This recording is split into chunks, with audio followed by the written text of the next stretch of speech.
झालीच पाहिजे।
वारकरी हा शेतकरी म्हणला जातो।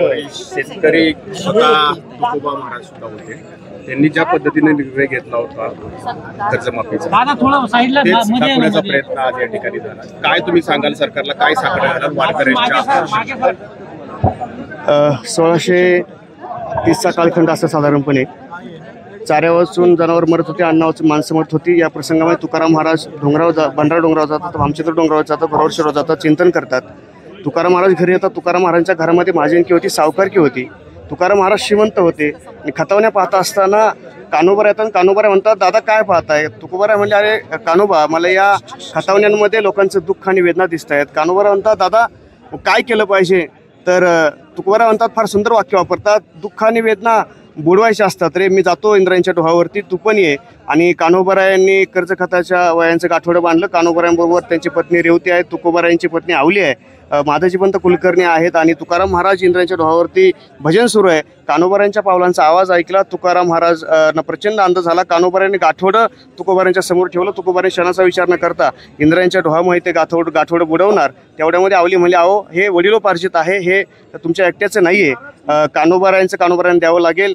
तुकोबाराय बाहेर आले आणि गाठोडं कान्होबारायांच्या पुढे ठेवलं। आणि कान्होबारायन तुकोबा म्हणतात, कान्होबा, या लौकिक आठवड्याचं लौकिक संपत्तीचे वाटे करण्यासाठी माझा जन्म झालेला नाही आहे। जे काही दिनदुबळे आहे, जे कोणी आज्ञाने आहेत, आडाने आहेत, वाट चुकलेले आहेत, त्या सर्वांनाच मला वाट दाखवण्यासाठी माझा जन्म झालेला आहे। 2 भाग झाले। कान्होबारायांना दिलं आणि तुकोबारायांच्या वाट्याला कर्ज खर्च तुकोबारायांनी घेतल्या। इंद्रायणच्या डोहामध्ये पाय ठेवला, कमरे पाण्यापर्यंत गेले। आता इंद्रायणीला आनंद झाला होता, कारण दुःख कोणाचंही कमी होतं त्यावेळेस सजीवाला आनंद होत नाही तर निर्जीव गोष्टीला आनंद होतो। आणि तुकोबारायांनी स्वतःच्या हाताने त्या खतावण्या कर्ज खताच्या वया इंद्रायणच्या डोहात बुडवल्या। जगाच्या पाठीवर शेतकऱ्यांचं कष्टकऱ्यांचं सरसकट कर्ज माफ करणारे जगातले पहिले संत जगद्गुरू श्रीमंत तुकाराम महाराज ठरले। त्यानंतर तोच आदर्श घेऊन छत्रपती शिवाजी महाराज सांगतात की आता जर त्याला बैलजोडी असेल तर बैलजोडी दिली पाहिजे। आता जर तो अडचणीत आहे, पिकलंच नाही, तर तो शेतसारा कसा काय भरेल? शेतसारा छत्रपती शिवाजी महाराजांनी माफ केला। आणि जगद्गुरू तुकाराम महाराज छत्रपती शिवाजी महाराज सकल वारकरी संतांचा वारसा घेऊन तोच आदर्श जपत देशाचे नेते आदरणीय सन्माननीय शरदचंद्रजी पवार साहेब यांनी फार मोठी कर्जमाफी केली होती। म्हणून आता पुन्हा एकदा वारकऱ्यांचं केवळ जीवन भजनापुरतं मर्यादित नाही आहे। वारकऱ्या केवळ काय भजनापुरतं मर्यादित नाही, तर त्याला पण काही अडचणी आहेत, मग त्या सामाजिक असतील, आर्थिक असतील किंवा इतर प्रकारच्या असतील। मला असं वाटतं की पवार साहेबांनी माझ्यावरती एवढी मोठी जबाबदारी दिली, अत्यंत सामान्य कुटुंबातला पोरगा, अतिसामान्य कुटुंबातला पोरगा, आणि मला ही मोठी संधी मिळालेली आहे, तर माझी जबाबदारी आहे. मग एखादी आघाडी त्या वारकऱ्यांच्या प्रश्नांसाठी काम करते, मग त्यामुळे मला असं वाटतं की आता रस्त्यावरची लढाई लढावी लागेल, कागदोपत्राची लढाई लढावी लागेल आणि वैचारिक लढाई लढावी लागेल. वारकऱ्यांचा खूप मोठा आशीर्वाद आहे, कारण वारकऱ्यांनी सांगितलं महाराज असं काही केलं तर सरकारचं लक्ष आपल्याला, कारण वारकरी हा शेतकरी आहे आणि शेतकरी हा वारकरी आहे, म्हणून आपल्याला वारकऱ्यांच्या बाजूने उभं राहिलं पाहिजे. आणि आपण सरकारला विनंती करायला आलो आम्ही, जगद्गुरू श्रीमंत तुकाराम महाराज, सकल वारकरी संत आणि आमचा भगवान पांडुरंग परमात्मा याला साकडं घालायला आलोय. तुकोबाराया पांडुरंगा या सरकारला सद्बुद्धी दे गड्या. का तर आमचा शेतकरी एवढा अडचणीमध्ये आहे, तर त्याची स्वप्न पण वाहून गेली आहेत. पण मी एक शेतकऱ्यांना पुन्हा एकदा विनंती केली, कारण तुम्ही आयुष्य परत नाही, आयुष्याला वंशपूर नाही, बुद्धीचा पालट धरावे काय, मागोता हा नाही मनुष्य जन्म, एक करा, आयुष्य परत मिळत नाही तर लढायला शिका. का न लगे देवाची सहज जाणार. तुकोबारा म्हणतात किती जरी संकट आली, किती जर संकट आली तरी म्हणायचं बरं झालं तेव्हा निघाले दिवाळे, मागे फिरायचं नाही. हा मरण जो मागे तुम्हाला गाढवाचा मरायचं नाही, कारण तुम्हाला लढलं पाहिजे. म्हणून आम्ही आदरणीय रोहितदादा पवार असतील, आज पहिल्यांदा मला असं वाटतं की तुकोबारांच्या भूमीमध्ये आम्ही इथं दिवाळीचा दिवस आहे आणि 4 दिवस झालं मी प्रचंड अस्वस्थ आहे.